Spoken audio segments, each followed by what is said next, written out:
Yeah, I don't know. I remember all the like trees that have been in area like the trees when I walked to school.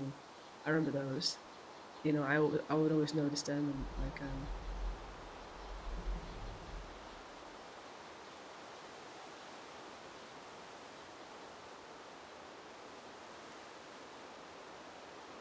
I don't know if you ever saw this part of as a centre right, but there was this little there's a petrol station like Mm. at the end, and then there's this little hill, like not a hill, but like this little bush, like slash hill, and you can like walk down it to get to the petrol station. And the whole neighborhood looks so different, but that little part of like was still there, and I was just like, that's so weird. And so that's kind of like a moment where I've been like kind of I've had like an out of body experience, looking at a space I used to spend all my waking hours. There's like a terrace in the front of the garden.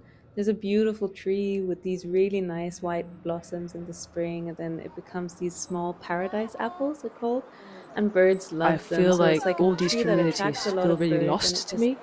Like there so just nice isn't. when it. There were no kids playing on the street. There were no like no none of the people's gardens had character. No one had put stuff in their windows. It just felt very like I go to work, I come home. Like that's the kind of vibe. And I was like, how can I change that?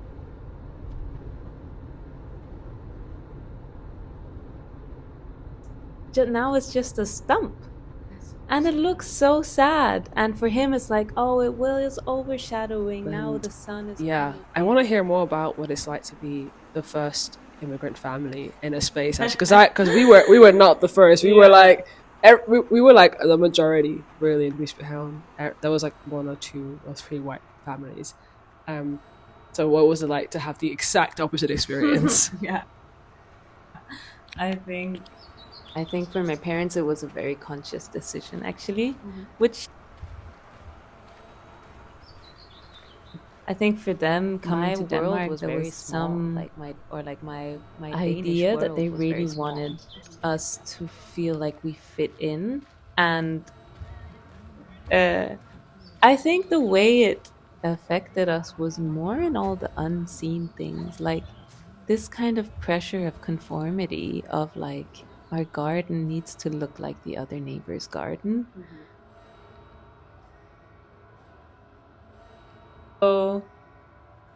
So we just could never manage to keep our garden, you know? And the grass would grow long and the bushes would be bushy and there would be weeds everywhere.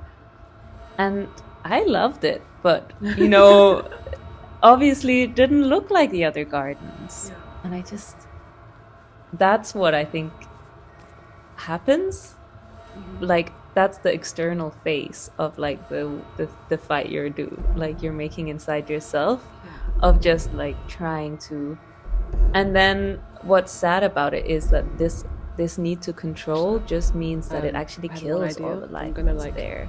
plant things that no one asked me to plant. All the bushes and stuff. I'm gonna put like plants that they can't pull out. Maybe just like it's more about now how we feel about this home that we have, and like how we like.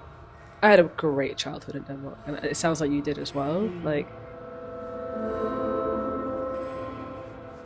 but I think that's the one thing. It's like with Lustop, it's like growing and expanding, and I think with Bispehaven, there's this desire to like make it into something else, but they keep failing. But then they won't allow it to just develop naturally. So it feels kind of like weird whenever I go there, like abandoned, kind of.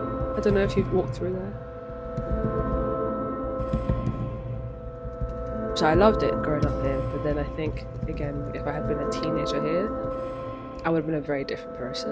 And I think if I had grown to be an adult here, I don't think I would have been anything like I am now.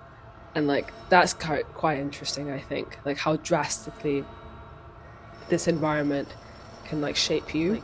I, like when the tree got cut down in Libu, I had like a visceral like sad reaction to that, and I like stopped whatever I was doing, and it's like yeah, This, but like I feel like it's such a trait of an authoritarian regime that one of the things that they're really doing right now in Egypt is removing all of the trees in the city. But it also, in a weird, They're felling eerie like a sense, feels like they're lot of removing trees. witnesses to what they're gonna do, which is just alter the city drastically.